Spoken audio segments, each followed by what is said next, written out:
Today is in modern aviation. Many people think that the pilot just sit and manually pilot the plane for the whole flight. It's not actually like that, and we are going to present some information about that and say what are our predictions for the future as one the pilot cabin or a single pilot or nothing will change at all. First, on a normal flight, the most parts of the flight are controlled by autopilot that are configured by the pilots. They insert the waypoints that are some points in airways, like some roads. These are some It's like a reference point. As like a reference point, and then the plane fly automatically after takeoff, and the pilot just manage it to see if it's going alright and do some procedures like switching some buttons and like that. Not really controlling physically the aircraft. The only part that the pilot really controls the aircraft is on the takeoff, that he controls 100% of it, managing the throttle and the stick, and sometimes on the landing depending on the weather. Yes, if the weather is clear or not totally impossible to land manually, the pilots do the manual landing. Or if it's impossible because they have a lot of clouds or low visibility, the pilots use auto lands. The aircraft lands like 100% automatically. Pilots just need to see if it's going alright. These different configurations are called VFR and IFR. VFR stands for Visual Flight Route. And talking about IFR and VFR, the instrument that the pilot used to localize itself in the sky, that is almost the same, all of it, are guided by VFR and IFR. They use those as base for the flight. Yes, and some time ago the cockpit was a lot of analogic. You have like some instruments that has a pointer and like very analogic, like a clock, like it is a clock, and a lot of them. They are like very manually. You have like a lot of indication that you need to be carefully inspect all of them before a flight, because it wasn't automatically like it is today. Today, almost all of the flight and the configurations are made on the computers, but in the 60s, as an example, they weren't. On the 707, there is an early 60s airplane. We had almost 5 people in the cockpit. For comparison, on today's 737, we have only 2 people, the pilot and the co-pilot. On that 707, we have the pilot, co-pilot, flight engineer, radar navigator, and other people that did everything that a computer does today. Yes, and a lot of autopilot has changed, because in the early 60s, you have like the navigator was the people that were supposed to create a map and create the points, create like the route manually drawing on the paper, and then it talks to the pilot to turn the aircraft, go up, go down, to calculate manually. And today is full automatically. You just put the route in the computer, and the aircraft will turn. You turn the automatically. It will go up, go down automatically. And the radio operator, for example, no need to synchronize the radio like full analogy that how it was in this time. Today is more automatic. You don't have to, for example, pressurize all the parts of the airplane. Move all the little buttons that you don't even know what to do. Yes, and I think that is very important for today's flight. There is the LNAV and the VNAV. The LNAV is some kind of tool that you use to guide the aircraft laterally, like in the lateral navigation. You put the points, and the aircraft will calculate when it will turn, when it will road that wasn't available some time ago, and the VNAV that calculates a flight path vertically, when it will go up, when it will go down, start the descent, stop the descent, like full automatically how it's today. It's just put, insert the things of insert the information about your flight, and it will go up and go down automatically.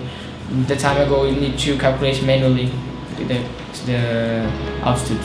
This evolution in the computer led the price of the plane tickets to get cheaper, because even considering today's evolving of materials and the engines and other things, just this computer calculating the routes exactly how it needs to be, it improves the fuel efficiency by many times. So the biggest cost of a flight is the fuel. So it makes your plane ticket cheaper. So now that we talked about the past, let's move on and talk about the future. We have some predictions that we would like to share with you about how many people and what systems would have on the aircraft. First, I think the flight computer, the FMC, will be more automatic. Probably it will, like, you just put your destination, it will calculate the route, full automatic. Today you need to put what airway you choose, what points you fly, like it will draw a route, but just with the points, not drawing manually. It's like drawing, just putting the points, and then the system will track the line. Yes, and I think in the future we will just put the destination, it will automatically choose the points that you will use, the airways, the altitude, and everything like that in case of... On that FMC that he talked about, we have to put wind information, pressure information, temperature information, so those would be automatic. Yes, I think you have like an autometar. Metar is like a weather condition that the tower sends to the aircraft to the winds, the temperature, the pressure, and I think to have automatically. Just put the destination to calculate the metar, receive automatically. Other prediction that we have is the quantity of people in the cockpit. So today, as we said before, we have just two guys in the cockpit, the pilot and the co-pilot. But on the future we think will be just one, or maybe not any person on the cockpit at all. I think like on the next 10 years will be only one, and after that maybe anyone. And a thing that is happening right now is that are some technologies that are being developed by Airbus and Boeing, that are the biggest airplane manufacturers, that are the full auto takeoff and the full auto landing. Like today we have auto landing, but you need to be as an airport that support that. Like not all airports, because of receiving signals from the airport. We have to have an infrastructure. Yes, and probably the next years you don't need the infrastructure. You use just the image that you have from the aircraft to calculate without anything. And the takeoff too, that's today is fully manual, and I think it will be automatically, because they are testing right now, so I think that probably next years will be automatic. So why does this technology of one single pilot on the cabin we don't see this, and we don't have any like 2024, 2025 plans of having it? One of the main reasons of this is the safety problem. So we are going to have some examples later of two accidents that we selected that show our point. Yes, one example of challenge to be a single pilot is the errors that a single human can do. If the pilot commits one error or two errors, he or she will not be able to see, to notice, because just one. to commit the error, and anyone will double check, because today you have double check, one check and another check. If everything is alright, the flight continues. If you have just one, you can have a lot of errors and you do not notice. So even if the computer and the airplane tells you, sometimes it's a minimal error that the computer doesn't even notice, or notice and doesn't say nothing because it thinks it's not that important that it say. And then these errors grow, and when you see it is out of control. And it can be not an error, it can be an error, it can be like a thing that's not good for the flight. For example, if the pilot configured the aircraft to 36,000 feet and for the tower said to be 34, the pilot can error that and the aircraft will not know that the tower said it was 34,000. It said, it not communicates with the aircraft. Yes. The pilot. Yes, there are some instructions from the tower that are different from the aircraft. So if you don't double check, you can commit big errors. And I don't think, at least with today technology, I will feel as safe as with two pilots on the cabin, would you? No, I don't. If it was like one, maybe the pilot like become crazy. Let's have sometimes we'll talk about that later. The pilot become crazy and like commits a lot of errors or do something bad with the aircraft. Or even if there are no pilots, I would not feel safe because the today computers are not able to correct errors, like interpret the situation exactly how it is, because there are an engine failure, for example. Yes, it can be like now is an engine failure, but you know that before this engine like is able to relight in some situation, because there are some difference in case of failures. There are failures that are more correctable, like less. You can try to restart the engine, for example. Yes, and like for example, Sully that landed the plane on the river. The computer was not able to think, we landed the river, because it's a human situation. You cannot. The computer would try to return to the LaGuardia airport. Yeah, that is programmed to do, but like if it wasn't Sully thinking out of the bounds, the plane would not be. And other thing that Sully did that probably the computer wouldn't do is turn on the APU, the auxiliary power unit. This is not on the aircraft manual. It's like you're supposed to not do that, but Sully did that because he thought it was better, and it was. And it saved the aircraft. So. Yes. So an example of a previous accident that I think at least AI, as advanced as we have today, would not be able to make it through and save all the people on board, is the DHL flight that was made by an A300. This accident occurred on the early 2000s, specifically on 2003. It was not actually an accident, it was an incident because no one died, but the aircraft was severely damaged. Yes, a missile was launched to the aircraft as a target, and it's by terrorists. Yes, and it exploded. It wasn't very. This flight occurred in a very conflictuous place. Yes, and it struck the wing, and doing that, the aircraft lose the control of the ailerons and spoilers to the roll of the aircraft.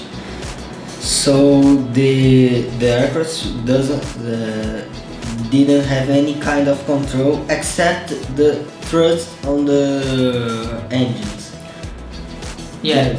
The pilot used the engines to control, because when you go forward on the throttle and you add thrust, the plane tends to put its nose up, and when you take off this power, it tends to go down.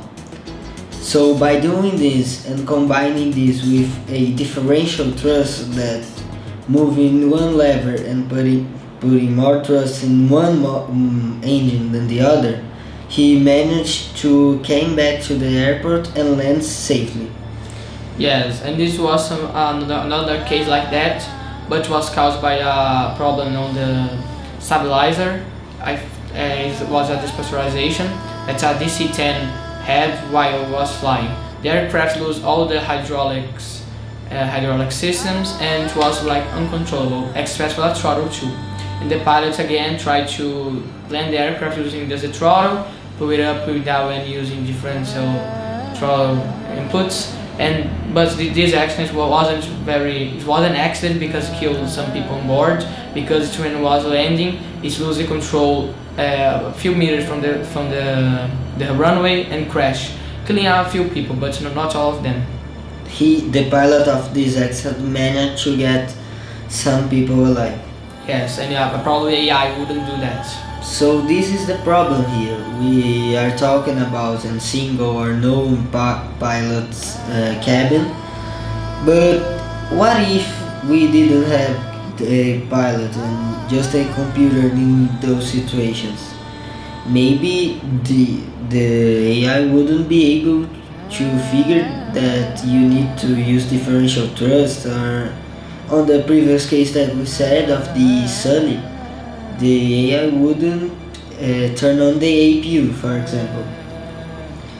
So that's why today, at least, this idea of using AI to control or any other methods and take one of the pilots out of the cabin, just leaving one alone, or taking all of them, it's kind of not a great deal, at least for today. Yes, today we don't have a technology to do fully out of flight, and it's not like 100% trustable to have only one pilot on board. And I don't think like we are going to have this revolution near. I think at least to 2030. The next accident that we are going to talk about was a little shocking accident, because it could be acted if it hasn't had an AI pilot in our soul. Yes, this accident was caused by a suicide co-pilot that killed all the people on board because of mental problems or personal problems. Just because he killed everybody just because his problems. On March 24, a Germanwings Airbus A320 took off on the Barcelona International Airport. The flight number was 9525. This takeoff would have been a normal everyday takeoff, a daily route that the pilot did. But unfortunately, at the middle of the flight, something happened that marked it for the rest of the history. So, as I said, the plane took off from Barcelona and was going to Düsseldorf airport. They were going to pass through many countries before getting into Germany, and one of them was France. So after some time after the takeoff, they were already at 38,000 feet, the cruise altitude, and the pilot asked to go to the bathroom. And as normal everyday rules, the co-pilot said, "Okay, I will stay here and monitor the flight." They were already on the cruise altitude, so they weren't doing much thing. It is normal for someone to stay. It was normal for someone to stay in the cockpit alone, and should have not any problems for the safety.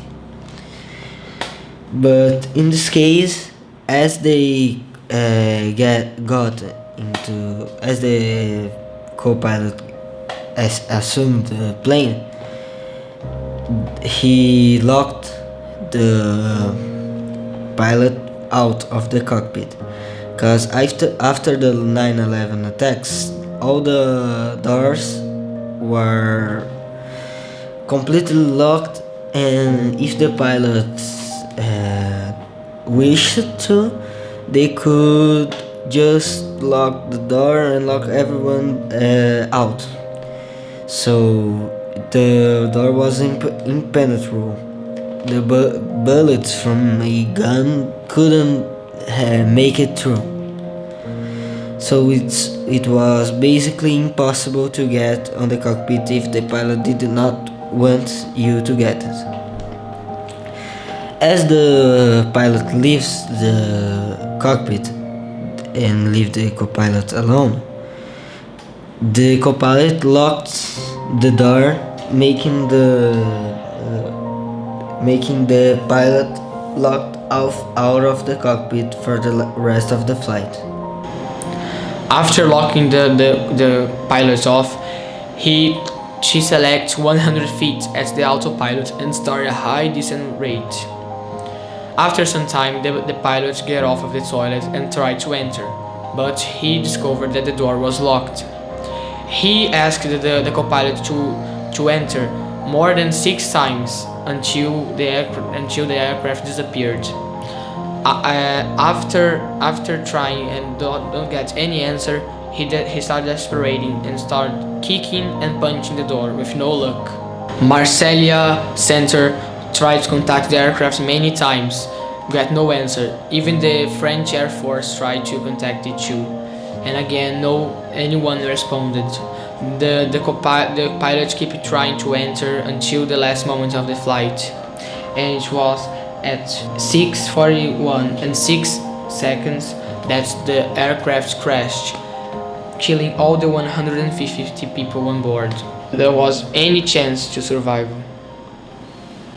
As we saw here today, the technology for a single-seated plane or a non-pilot plane is kind of away from us. Probably 2030 minimum. Yes, 2030 probably have 1 pilot, but 0 pilots I think like 2050. Because we have a lot of challenges that we simply don't know how to solve yet. Like the safety ones that we said, how could this AI or something like that lead with situations like the DHL1. So this is it. We have bring some facts for you. Talk about our opinion, and then it's your turn to think about this. What you think about?